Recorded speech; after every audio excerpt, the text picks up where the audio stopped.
conectamos esta hora con Ramiro Escobar, profesor universitario, internacionalista, periodista, columnista, una persona que entiende los problemas de la región y que nos puede ayudar a quizá mesurar bien, medir bien el drama boliviano. Falta de dólares y problemas en la gestión del combustible, pero necesariamente esto se traduce en una inminente ola migratoria, como he leído hoy en varios titulares. Ramiro, muy buenas noches, gracias por su tiempo. Hola, gracias por la llamada. ¿Se conduce esto? O sea, ¿estamos ante eso, ante una inminente ola migratoria, o más bien estamos ante un problema serio que de no corregirse podría generar esto? Bueno, quizá lo primero que habría que decir sobre Bolivia es felicitarlo por el triunfo ante Chile, en Santiago de Chile, ¿no? Una cosa inusitada, histórica. Y también llamar la atención sobre los incendios terribles que hay en Bolivia, ¿no? Pero yendo al tema, a mí me parece que se ha hecho viral, digamos, una noticia cuya única fuente es una consultora de hidrocarburos llamada Gas Energy, que señala un problema que es real, ¿no? Que hay una crisis energética en Bolivia, están importando combustible no de ahora, sino de hace ya algunos años, ¿no? Hay escasez de dólares, han subido las cosas. La explicación de esto es que, y es algo que hay que tener en cuenta acá y en cualquier parte del mundo, es que el petróleo y el gas son recursos no renovables. En un momento se acaba. Entonces, el error que cometió el Estado boliviano en la época de Evo Morales, cuando, ojo, fue ministro de Economía Luis Arce, quien es presidente ahora, es no hacer mayores exploraciones para encontrar nuevos yacimientos y, por otro lado, usar el dinero y los hidrocarburos para subsidios y para programas sociales. En teoría, esto no está mal, ¿ya? Pero si el destino principal es ese, ¿no? Y no se diversifica la economía, no se hacen nuevas exploraciones y no se hace, como ahora recién estaba proponiendo el presidente Arce, un tránsito a una economía descarbonizada y al uso de energías renovables, que es lo que ahora está diciendo el presidente Arce, entonces en un momento un recurso que es finito va a provocar estos problemas. Esa falta de previsión es la que ahora estamos viendo en escena, pero yo no creo en realidad que se produzca una migración rápida de 1 millón de bolivianos fuera de Bolivia. Me parece que es muy temprano para decir eso, pero ojo que el riesgo de migración masiva sí existe, si es que la situación se agrava, ¿no? Sí, claro, y efectivamente, ¿no? También apuntaba a esa consultora Global Energy, que es de donde sale este dato, pero mira, el dato ha llegado a movilizar a una congresista para pedir un visado a los bolivianos, para pedir romper quizá un logro de, no sé, la Comunidad Andina de Naciones, ¿no? Que era poder ingresar a las naciones andinas con el DNI. Da para tanto el tema, porque efectivamente podemos entender una crisis de dólares, una crisis de combustibles en Bolivia, pero también leí a algunos economistas decir, pero el peso boliviano todavía no entra en un proceso de devaluación que te haría insostenible cualquier país, ¿no? Una devaluación de moneda nacional, pero apuntaba también, encontraba esa misma fuente que nos citaste, esta consultora, pero me pareció un dato y después cuando vi la propuesta de la congresista no encontré más que esa fuente también.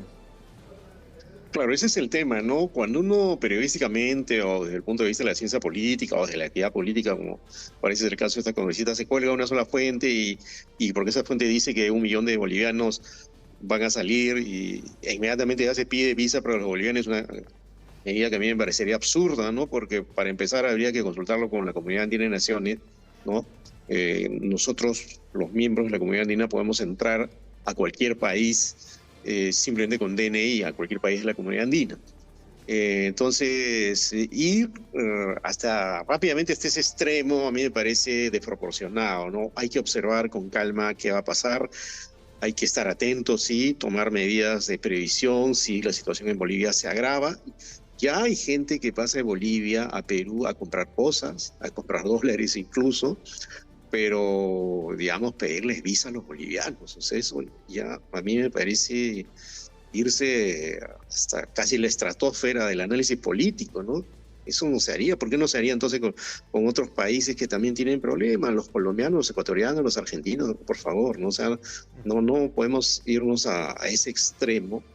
Tengo la impresión que se está asociando mucho lo que está pasando en Bolivia con lo que está pasando en Venezuela y se prevé o se teme que podría ocurrir más o menos lo mismo, que salgan millones de bolivianos de Bolivia como han salido millones de Venezuela, pero eso creo que todavía está por verse y en todo caso en Bolivia o con Bolivia los lazos son más estrechos, los vínculos son más cercanos y creo que habría posibilidades, independientemente del gobierno que haya en Bolivia, de hacer acuerdos mínimos o básicos o importantes para manejar una posible crisis migratoria, ¿no? Ujú.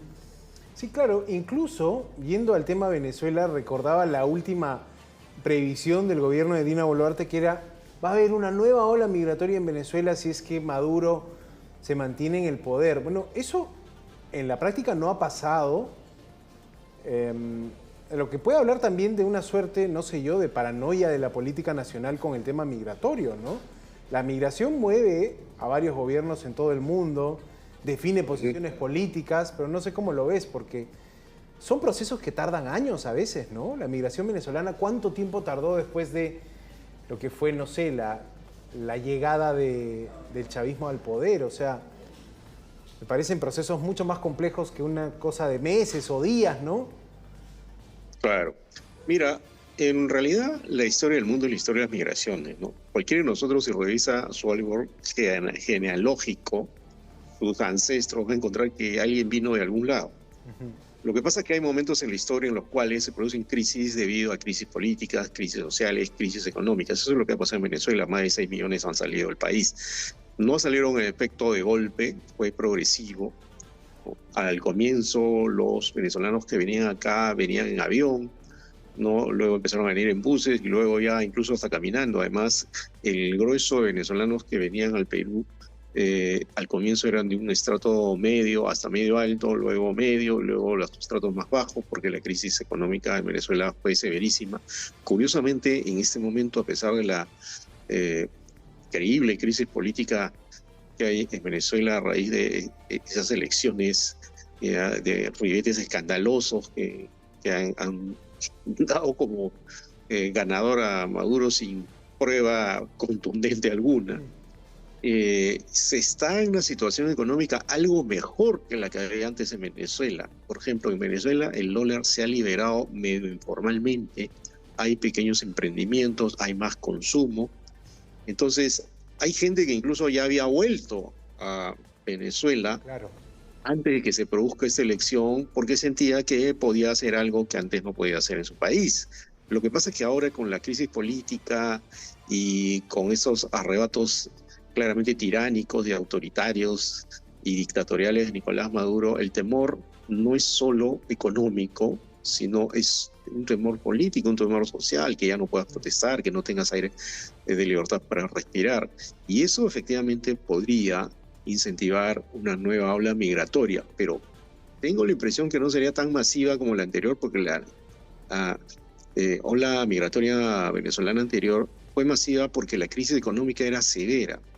Esa figura ya no es tan aguda en Venezuela, pero sigue habiendo mucha precariedad. Si juntas un nivel de precariedad menor que el que había antes, pero de todas maneras preocupante, y una crisis social y política donde vivirías en un país donde prácticamente no se puede decir nada, o se puede decir mucho menos que antes, que ya era bastante poco, entonces es posible que haya nuevas olas migratorias venezolanas hacia los países vecinos, incluyendo el Perú. Claro. No, y ya ni hablamos de el incremento de número de jóvenes peruanos que han dejado el país, ¿no? Que eso también es una realidad. Hay un incremento ahí. Más bien quizá mira eso, ¿no? A una congresista que pide visas para bloquear el ingreso de bolivianos, podríamos recordarle cómo los políticos no han hecho mucho para que los peruanos nos quedemos en nuestra tierra, ¿no? Mira, alguien en el Congreso de la Comisión de Relaciones Exteriores hace un tiempo, cuando Evo Morales tuvo ásperas palabras hacia el Perú, algo absolutamente criticable, pidió invadir Bolivia con armas para apoderarnos de sus recursos, un congresista. Esto de pedir visa tal vez sea poco frente a ese otro pedido, pero creo que en materia de política exterior, de relaciones exteriores, hay que ser muy cauto, ¿no? Mucha gente ahora se está quejando, por ejemplo, del nuevo canciller, el Marshall, y se dice que ha cambiado la posición. No ha cambiado la posición. Lo que pasa es que los diplomáticos son muy distintos a los cancilleres políticos. El canciller que tenemos ahorita es un canciller diplomático.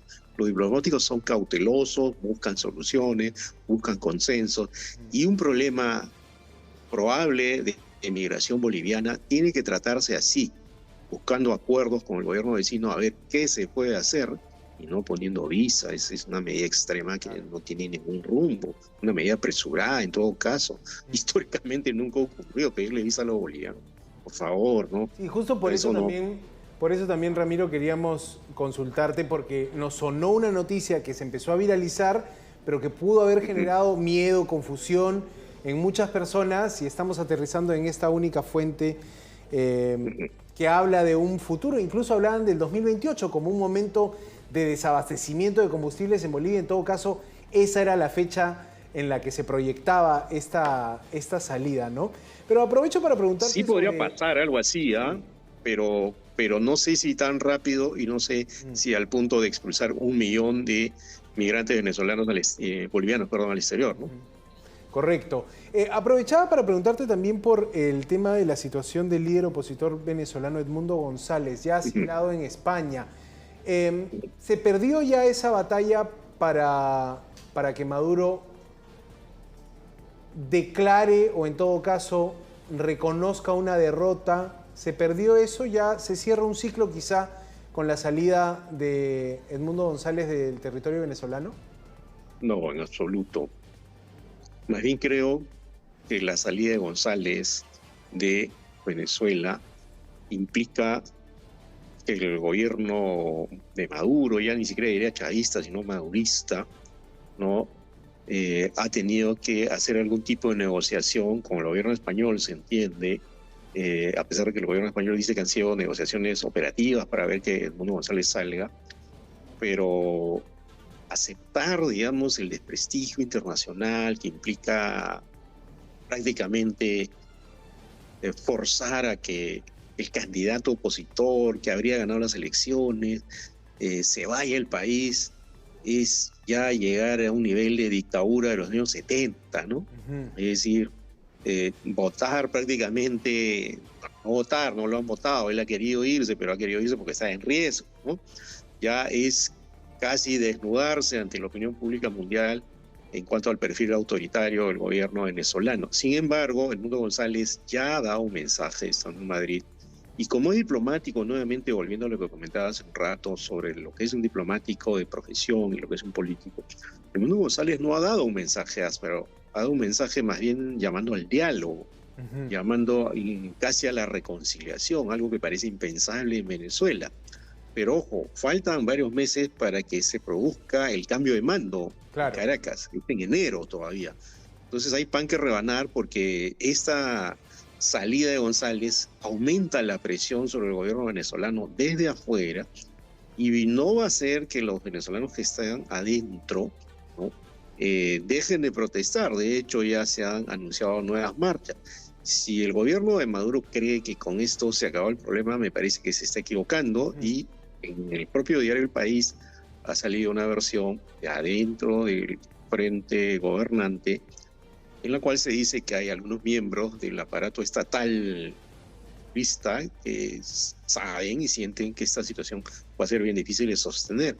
Entonces no sería extraño, o en todo caso cabe la posibilidad, no sé si muy fuerte, pero posibilidad al fin y al cabo, que en este lapso que va de acá hasta enero haya algún tipo de negociación o algún tipo de situación que cambie el rumbo de las cosas. Yo creo que es bien difícil que el gobierno de Maduro se mantenga en medio de este escándalo que ha provocado a nivel internacional, ¿no? Claro, y quedan unos meses todavía para el inicio de ese nuevo momento de gobierno, ¿no? Qué interesante esto, Ramiro. Y para terminar, quería robarte un comentario sobre lo que se viene en unos minutos más, el primer cara a cara entre Donald Trump y Kamala Harris por la presidencia de los Estados Unidos. las encuestas te hablan de llegan al debate como que emparejados un poco, ¿no? Peleando hombro a hombro las preferencias. ¿Cómo ves a estos candidatos ya en este momento de debate y a nada, ¿no? Las elecciones son, me parece, la segunda semana de noviembre, ya queda muy poco. Sí. Es probable incluso que no haya otro debate, Kamala Harris-Donald Trump. No lo sabemos. Ojalá haya uno más, pero creo que este no habría que perdérselo porque es el debate en lo que va de la campaña. Y lo que ha ocurrido me parece muy interesante, ¿no? De una campaña medio apagada, medio que anunciaba un resultado obvio, el triunfo de Trump frente a un Joe Biden con limitaciones cognitivas. Tenemos ahora una candidata demócrata empoderada, más joven, lo que hace notar en ese momento que ahora el candidato mayor, el entre comillas viejito, es Donald Trump ahora, ya no es Joe Biden, que no está en escena. Las personas pueden mantener sus facultades hasta edades muy avanzadas, como Bertrand Russell, que hasta los 94 años salía a protestar por la bomba atómica, o David Attenborough, un naturalista que tiene 95 y sigue dando conferencias. El tema no es tanto la edad, sino la actitud del candidato y si realmente se mantiene en una lucidez que no solo le permita hablar con propiedad, sino que le permita tener visión del país. Y creo que en ese sentido, Trump va a perder frente a una candidata que es mucho más articulada en cuanto a la visión que tiene de Estados Unidos.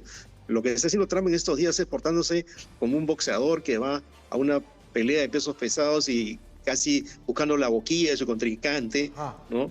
Mientras Kamala Harris está haciendo propuestas. Entonces, probablemente en el debate mismo Trump se controle y sea más moderado, ¿no?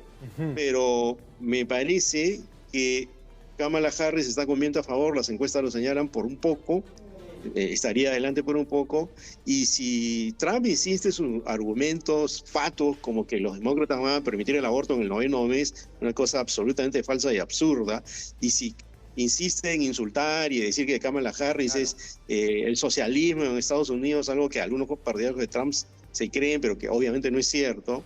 Me parece que si va por esa ruta, va por la ruta de la piconería, y si muestra algún signo machista, va a perder. Pero no sabemos, porque los candidatos se preparan bien para un debate, porque alguna influencia tiene en la opinión pública. Kamala Harris va a tener el difícil expediente de distanciarse de los errores de Joe Biden en su gestión, entre ellos cómo está encarando el conflicto en la Franja de Gaza, lo de Ucrania e incluso la propia situación económica. Completo el análisis de Ramiro Escobar. Muchas gracias, Ramiro, por su tiempo, mirando un poco la situación de esta crisis en Bolivia, pasando por Venezuela y cerrando con el debate que empieza en unos minutos en Estados Unidos, la carrera por la presidencia. Ramiro Escobar, muchas gracias por su tiempo. Gracias. Buenas noches. Muy amable, un saludo para todos.